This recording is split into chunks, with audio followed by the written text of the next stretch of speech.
एक समय पार्वती जी ने पूछा महादेव से, किस ज्ञान के बल पर संसार के सब लोग आपको शिव कहकर पूजते हैं?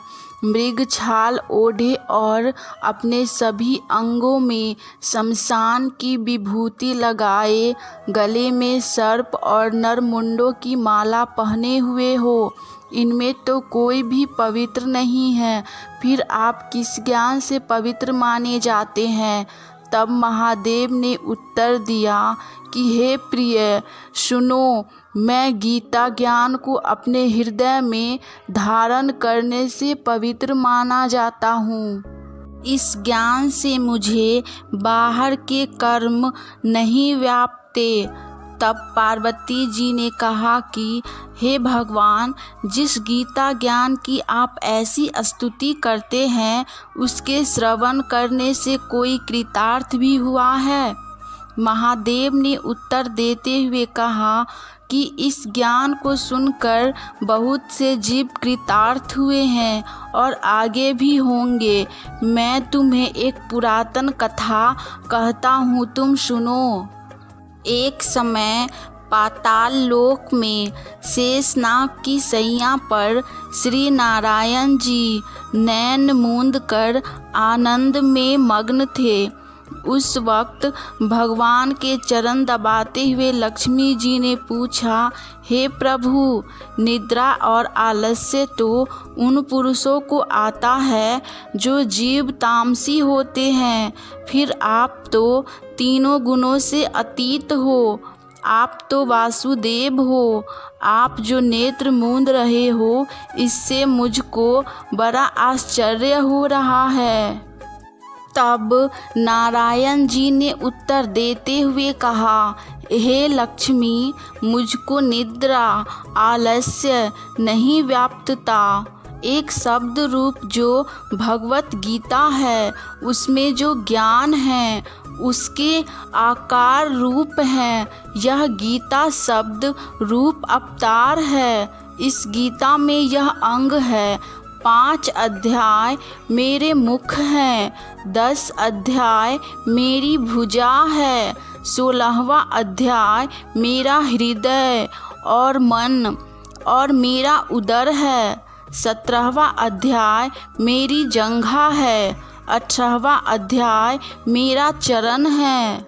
गीता श्लोक ही मेरी नरियां हैं और जो गीता की अक्षर हैं वो मेरा रोम है।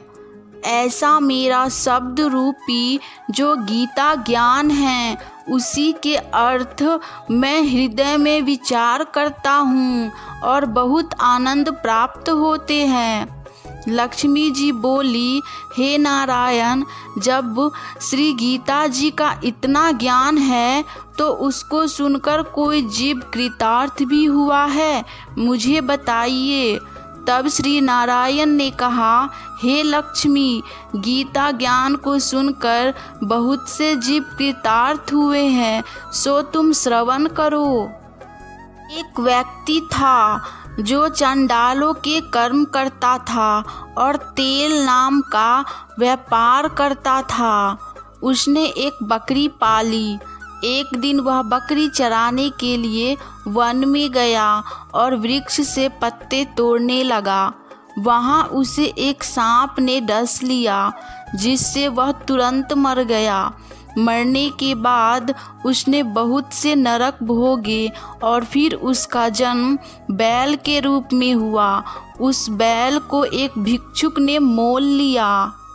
वह भिक्षुक उस पर चढ़कर सारे दिन भिक्षा मांगता।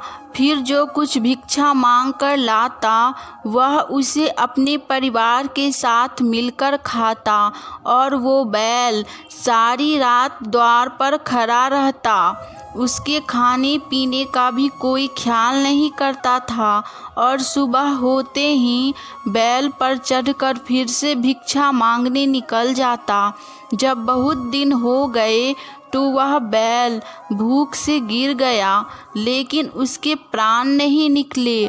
नगर के लोगों ने देखा और उस बैल को कोई तीर्थ का फल देता तो कोई व्रत का फल देता, तब भी उस बैल के प्राण नहीं छूटे। एक दिन गणिका आई, उसने लोगों से पूछा, यह कैसी भीड़ है?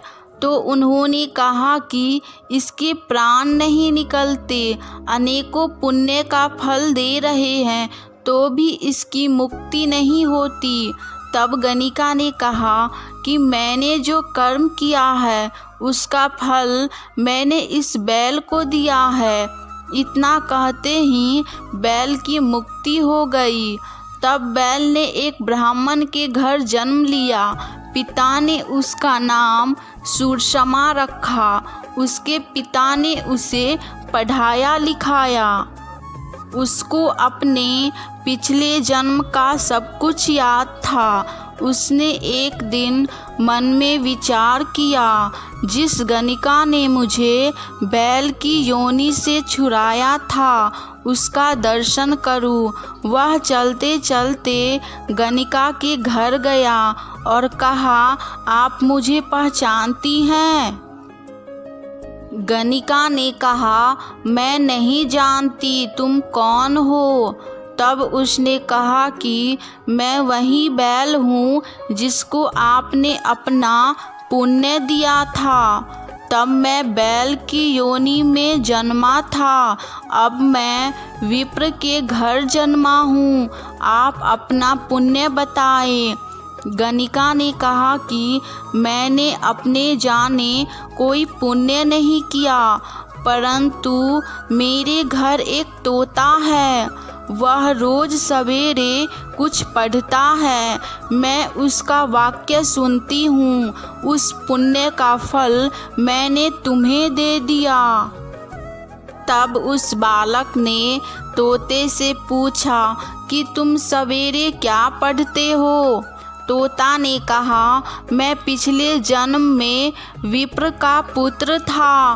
मेरे पिता ने मुझे गीता के पहले अध्याय का पाठ सुनाया था। एक दिन मैंने गुरु से कहा कि मुझको आपने क्या पढ़ाया है। तब गुरुजी ने मुझे श्राप दिया कि तू तोता बन जा। इसके बाद से मैं तोता बन गया। एक दिन बहेलिया मुझे पकड़ ले आया और एक विप्र ने मुझे मोल ले लिया। वह विप्र भी अपने पुत्र को गीता का पाठ सिखाता था।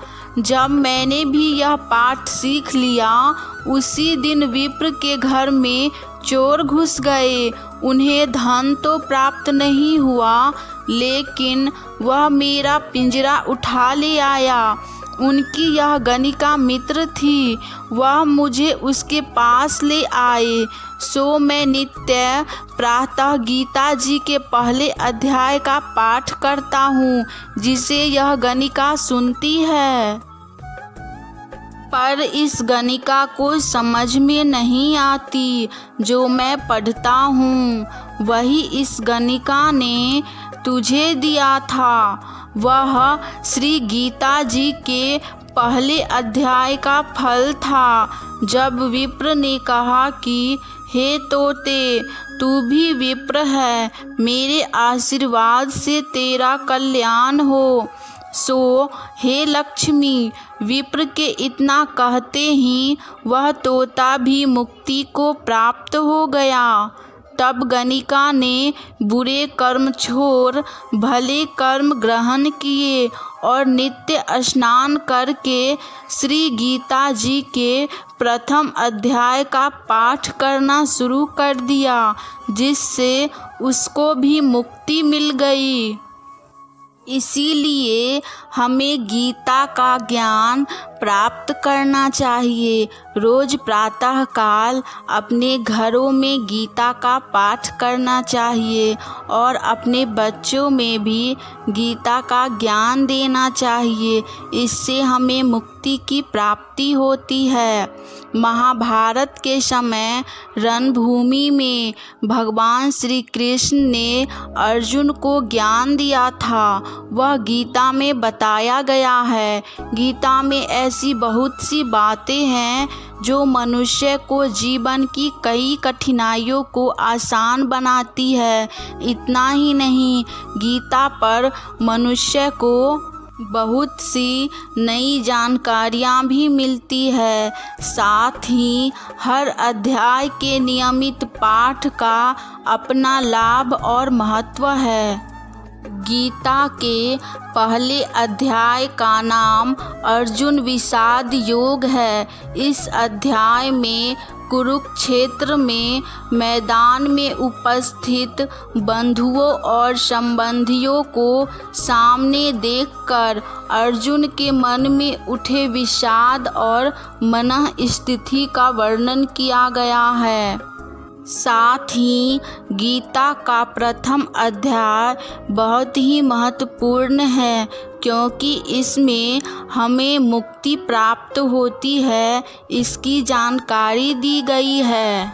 इसीलिए रोज गीता का अध्ययन करें। नित्य दिन गीता का अध्ययन करने से आपको मोक्ष की प्राप्ति होगी और साथ ही आप हमेशा चिंता मुक्त होंगे। आपको सुख की अनुभूति होगी।